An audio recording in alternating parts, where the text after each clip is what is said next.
Trump বলছেন যে তারা ইরানকে খুব ভালো চেনে এবং অনেক ভালো চেনে, অন্যদের চেয়ে ভালো চেনে। আসিম মুনির বৈঠকের মধ্যে ট্রাম্পকে এমন কিছু কথা বলছেন যেগুলো ট্রাম্পের মনে হয়েছে যে অনেক কিছুই জানে। এই যে এখন হামলা হলো, এগুলোর সাথে হয়তো ইতিহাসে কখনো দেখা যাবে যে এই বৈঠকের কোনো একটা সংশ্লিষ্টতা আছে। পৃথিবীতে একমাত্র মুসলিম দেশ যেটার কাছে পারমাণবিক অস্ত্র আছে সেটা পাকিস্তান। পাকিস্তানের সেনাপ্রধানের সাথে বসা মানে পাকিস্তানের সবচেয়ে শক্তিশালী ব্যক্তির সাথে বসা। ট্রাম্পকে খুশি করার চেষ্টা করা হয়েছে। ট্রাম্পকে শান্তিতে নোবেল দেওয়ার জন্য আহ্বান জানাইছেন পাকিস্তানের সেনাপ্রধান। পাকিস্তানের সেনাপ্রধান ওবামার সাথে বৈঠক করছে, তার এক মাসের মাথায় ওসামা বিন লাদেনকে হত্যা করা হয়েছে। মনে করা হচ্ছিল ট্রাম্প ক্ষমতা আসলে ইমরান খানকে ট্রাম্প নিয়ে আসবে, কারণ ইমরান খানের সাথে ট্রাম্পের একটা সুসম্পর্ক ছিল। এখন আসিম মুনির চেষ্টা করতেছে ট্রাম্পকে এতটা খুশি করতে যে ইমরান খানের নামও যেন না নেয়। এই অঞ্চলে অনেক কিছু পরিবর্তন হবে। ইসরায়েল পাকিস্তানের দিকেও তাকাবে। জেনারেল ইয়াহিয়া খান ইসরায়েল যেতে পারে এরকম উপযোগী করে একটা অস্ত্র বানানোর, মানে পারমাণবিক বোমা বানানোর প্রস্তুতি নিচ্ছিলেন। তো এটার জন্য ফান্ড চাইলেন প্রেসিডেন্ট পারভেজ মুশারফের কাছে। পারভেজ মুশারফ ফান্ড মানে অর্থ বন্ধ করে দিচ্ছে। পারভেজ মুশারফ কোনোভাবে চায় নাই যে, স্পষ্টই চায় নাই যে যেটা ইসরায়েলে মারার উপযোগী কোনো পারমাণবিক বোমা বানানো হোক। আমাদের দেশে তো এগুলো নিয়ে আলাপ হয় না। ইয়াহিয়া খানের আলাপ নাই। ইয়াহিয়া খান কে এটা জানে না। আমেরিকার দৃষ্টিতে তিনি ছিলেন পৃথিবীর সবচেয়ে বিপজ্জনক মানুষ এবং ওসামা বিন লাদেনের চেয়ে বিপজ্জনক বলতে থাকে। এই যে ইরানের যে পারমাণবিক কর্মসূচির সাথেও কিন্তু ইয়াহিয়া খানের নাম আসে। তিনি আফগানিস্তানকে দিতে চাইছিলেন। এগুলো নিয়ে অনেক আলোচনা আছে। আসসালামু আলাইকুম ওয়া রাহমাতুল্লাহি ওয়া বারাকাতুহু। স্বাগত জানাচ্ছি ইনসাফের নিয়মিত আয়োজন সম্পাদকের দৃষ্টিকোণ অনুষ্ঠানের আজকের পর্বে। আমরা এই অনুষ্ঠানে চলমান বিভিন্ন গুরুত্বপূর্ণ বিষয়ে ইনসাফ সম্পাদক সৈয়দ মাহফুজ খন্দকার স্যারের মতামতকে তুলে ধরার চেষ্টা করি। সেই ধারাবাহিকতায় আজকে আমরা কথা বলবো পাক সেনাপ্রধান ও ট্রাম্পের বৈঠক নিয়ে। স্যার, আপনার কাছে আমার প্রথম প্রশ্ন, মধ্যপ্রাচ্যের এরকম উত্তেজনার মধ্যে আমেরিকার প্রেসিডেন্ট ডোনাল্ড ট্রাম্পের সাথে পাক সেনাপ্রধানের বৈঠকটাকে আপনি কিভাবে দেখছেন? বিসমিল্লাহির রহমানির রহিম। ধন্যবাদ মাহবুব। প্রথম বিষয় হলো ট্রাম্প আসলে চালাক মানুষ এবং স্পষ্ট মানুষ। তো ট্রাম্প এই মুহূর্তে ট্রাম্পের ইচ্ছা হয়েছে যে ট্রাম্প পাকিস্তানের শক্তিশালী ব্যক্তির সাথে বসবেন, কারণ যেহেতু ইরানের সাথে ইস্যু চলতেছে এবং আফগানিস্তান একটা ইস্যু আসছে। ট্রাম্প ক্ষমতায় না থাকা অবস্থায় আফগানিস্তানের সরকার এবং আফগান সরকারের পরিবর্তন হয়েছে, আফগানিস্তানে তালেবান ক্ষমতায় আসছে। তো এই অবস্থায় ট্রাম্প চাচ্ছেন যে তার ওইখানে একজন ওই অঞ্চলে বা এই অঞ্চলে একজন ভালো সহকারী দরকার, ভালো বন্ধু দরকার। ভালো বন্ধুত্ব তো না ঠিক, মানে ভালো অপকর্মের সহকারী দরকার। তো এই ক্ষেত্রে পাকিস্তানের সেনাপ্রধানকে চুজ করার কারণ হলো পাকিস্তানের কার্যত ক্ষমতার মালিক হলো পাকিস্তানের সেনাপ্রধান। বিশেষ করে এখন এমনিতেই সেটা পাকিস্তানের জন্মের পর থেকে, বিশেষ করে আইয়ুব খানের ক্ষমতার পর থেকে আমরা এটাই দেখতে পাচ্ছি। মাঝখানে অল্প কিছু ব্যতিক্রম ছাড়া পাকিস্তানের ক্ষমতা সেনাপ্রধানদের হাতেই থাকে, সেনাবাহিনীর কাছেই থাকে।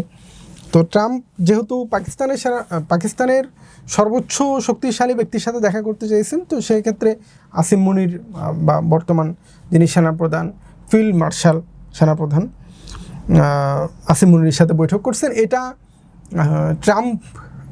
ট্রাম্প বলে করছেন, অন্য কেউ হলে তো এভাবে করতেন না। এটা আলাপটা পেছনের দরজায় হতো। কিন্তু যেহেতু ট্রাম্প স্পষ্টবাদী, ট্রাম্পের থিওরি হলো ম্যাডম্যান থিওরি, যেটা বাংলায় করলে যদি ওদের কাছে এটা অনেকটা ভালো জিনিস। তো ম্যাডম্যান থিওরি মানে পাগল মানুষের থিওরি, পাগলের থিওরি। তো এই পাগলের থিওরি দিয়ে, এটা অবশ্য ট্রাম্প থেকে শুরু হয় না, এটা আগেও ছিল। আমেরিকান আরও একজন প্রেসিডেন্ট এমন ছিলেন, তখন থেকে এই কথাটা প্রচলিত। তো ম্যাডম্যান থিওরি দিয়ে সে বুঝতে পারছে যে মানে তার এখানে যে সক্ষমতা যে রাখে, বাস্তবের পাকিস্তান লিডার যে, পৃথিবীর অন্যরা ভুল করলেও ট্রাম্প এখানে ভুল করেননি। তো ট্রাম্প এখানে পাকিস্তানের প্রধানমন্ত্রীকে না ডেকে, শাহবাজ শরীফকে না ডেকে আসিম মুনিরকে ডাকছেন। তো এখানে অনেকগুলো কারণ আছে। কিছু কারণ আছে কিছুটা আলোচনায় ভালো শোনায় এবং ইসলামপন্থীরা এটাকে পছন্দ করতেছে। যেমন ট্রাম্প বলছেন যে পাকিস্তান আমার বন্ধু, পাকিস্তানকে আমি ভালোবাসি। তো এগুলো আবার হিন্দুত্ববাদী ভারতের জন্য খুব পীড়াদায়ক হচ্ছে। এক্ষেত্রে অনেকের কাছে এটা ভালো মনে হচ্ছে, পাকিস্তান এটাকে ভালোভাবে নিচ্ছে।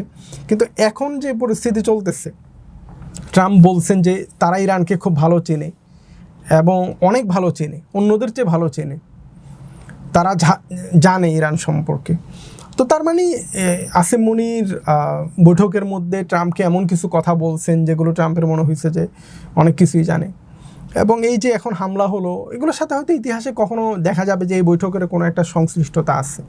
তো ট্রাম্প স্মার্ট মানুষ, ট্রাম্প সঠিক সিদ্ধান্ত নিতে পারে এরকম মানুষ, মানে তার স্বার্থের জন্য সঠিক সিদ্ধান্ত, মানে নৈতিক সিদ্ধান্ত না, উচিত সিদ্ধান্ত না, ওর জন্য সঠিক যেটা সিদ্ধান্ত। তো ট্রাম্পের মনে হয়েছে যে একজন শক্তিশালী, পাকিস্তানের শক্তিশালী ব্যক্তির সাথে এ অঞ্চলে কেন পৃথিবীতে একমাত্র মুসলিম দেশ যেটার কাছে পারমাণবিক অস্ত্র আছে সেটা পাকিস্তান। তো পাকিস্তানের সেনাপ্রধানের সাথে বসা মানে পাকিস্তানের সবচেয়ে শক্তিশালী ব্যক্তির সাথে বসা।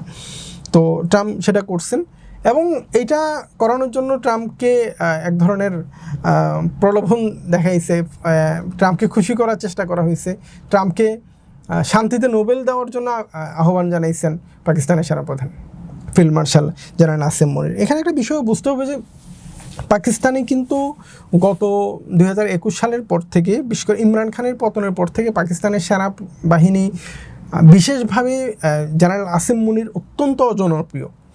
ইমরান খান সবচেয়ে জনপ্রিয় লিডার, ইমরান খানকে জেলে রাখা, জুলুমের উপর জুলুম, নির্বাচনটা বাংলাদেশে হাসিনার নির্বাচন যেমন হয় এর চেয়েও খারাপ হয়েছে বলা যায়, মানে বলার মতো না, এতটা খারাপ হয়েছে। বাংলাদেশে তো হাসিনার নির্বাচন রাতে করে ফেলছে, এরা রাতে না, এটা দিনে হয়েছে, ভোট হয়েছে, ওই ভোট চেঞ্জ করে দিচ্ছে। তো এই লেভেলের নির্যাতন ওখানে চলে, পাকিস্তানে চলে।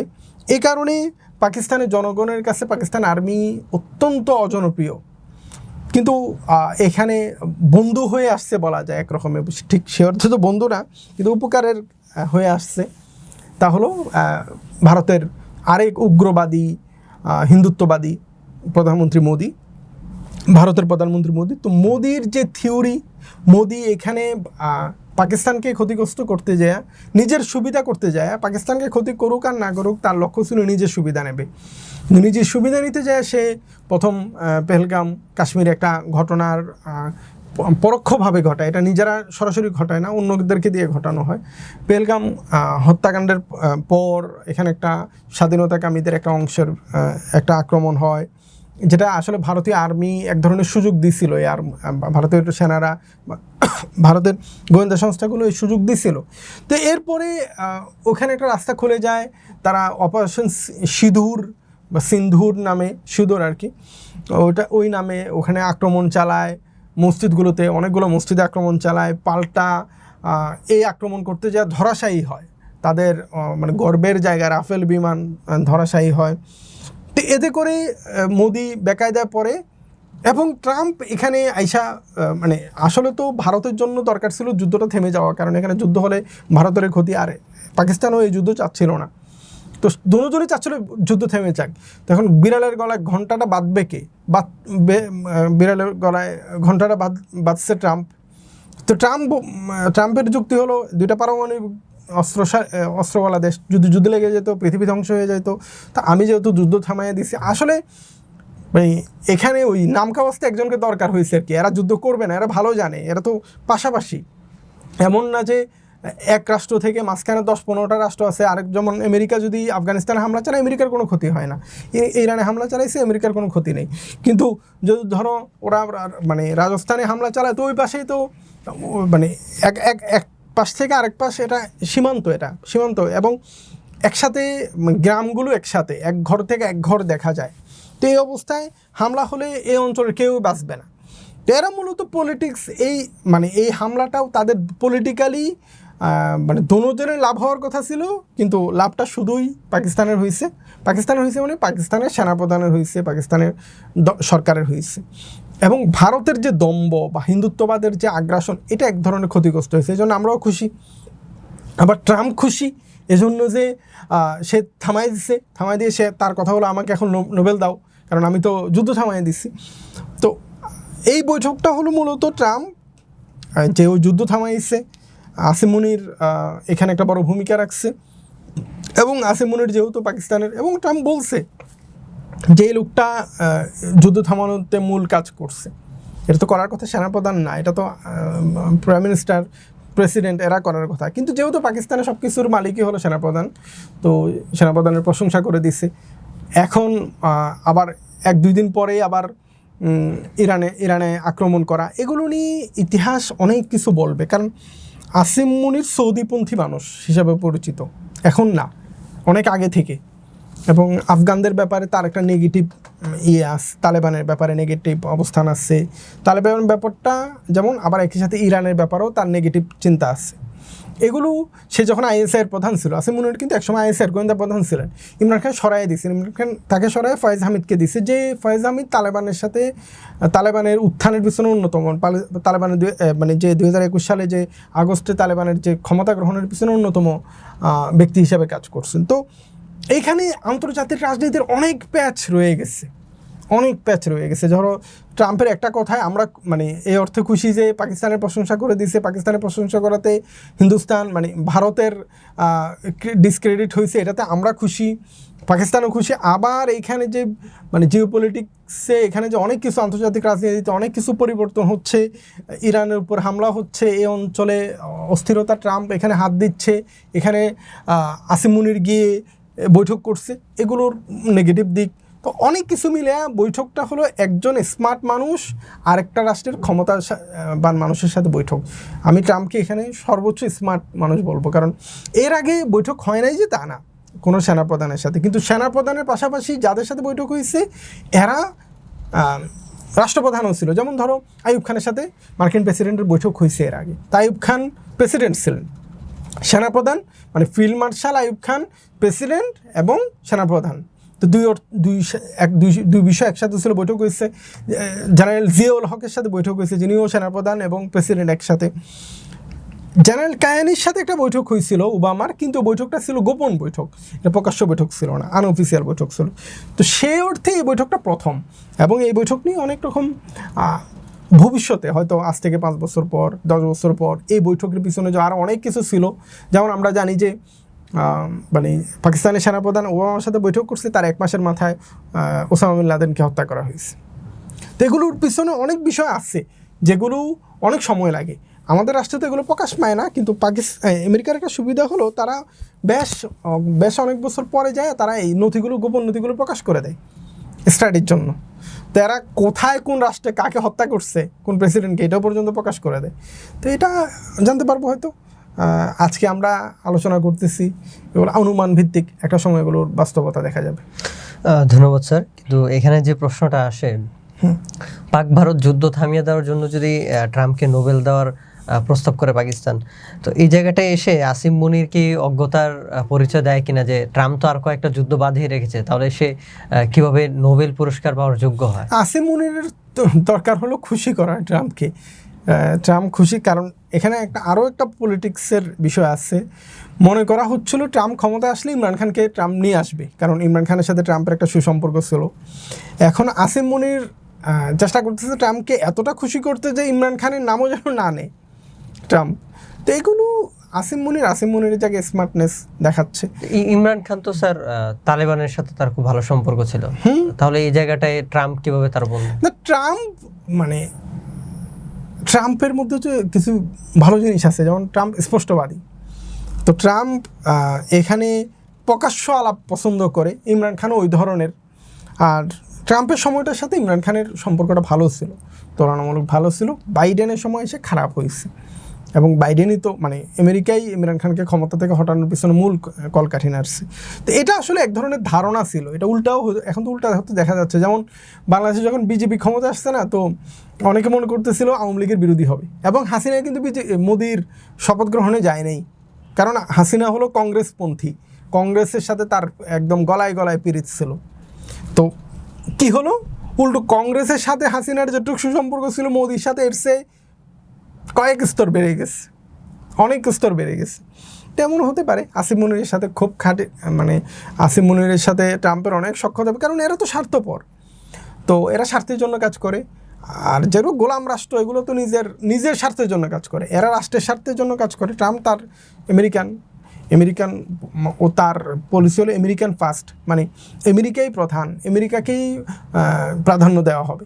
তো এই পলিসিতে ট্রাম্প কাজ করে, কিন্তু আসিম মুনিরের কাজ হলো আমি ক্ষমতায় থাকবে এবং সে মানে হয়তো আগামী 2-3 বছর সে আবারও 3 বছরের জন্য সে আবার এক্সটেনশন নেবে, মানে সেনাপ্রধান নর্মালি 3 বছরের হয়, সে এটা 6 বছরের করবে।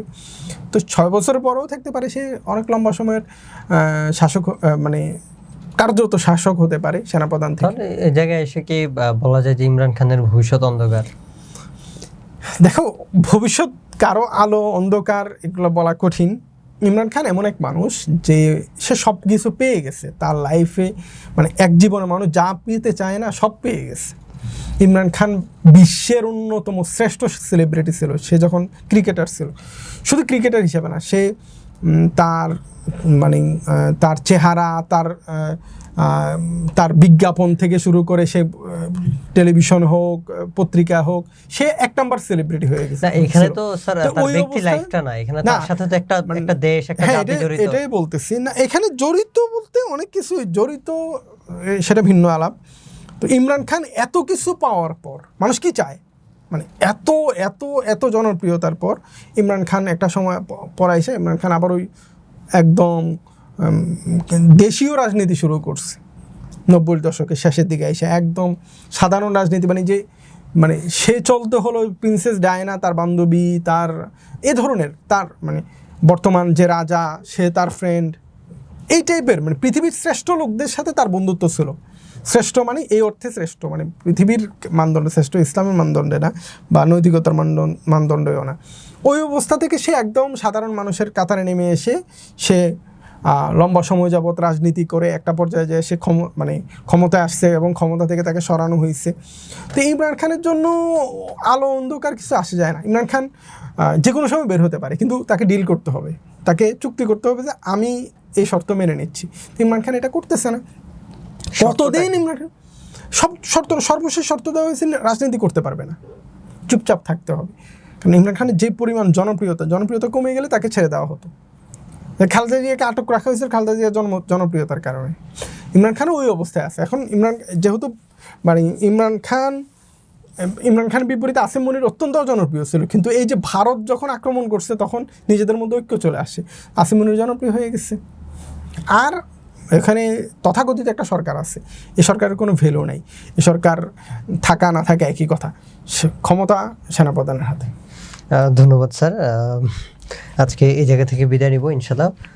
পাকিস্তানের রাজনীতি, পাকিস্তানের সাথে আমেরিকার রাজনীতি নিয়ে লম্বা আলাপ। এই অঞ্চলে আরও অনেক কিছু পরিবর্তন হবে, এই অঞ্চলে অনেক কিছু পরিবর্তন হবে। ইসরায়েল কোনো এক সময় আমেরিকার দিকেও তাকাবে, দেখো এখানে ইসরায়েল কোনো এক সময় পাকিস্তানের দিকেও তাকাবে। এগুলো না অনেক, এই আলাপ তো হয় না। যেমন পারমাণবিক ইস্যু এখন আলাপ হচ্ছে, পাকিস্তানের পারমাণবিক বোমার, পাকিস্তানকে পারমাণবিক শক্তিধর যিনি বানাইছেন ডক্টর একিও খান, ডক্টর আব্দুল কাদের খান, তার সাথে জেনারেল পারভেজ মোশাররফের অনেক খারাপ সম্পর্ক ছিল।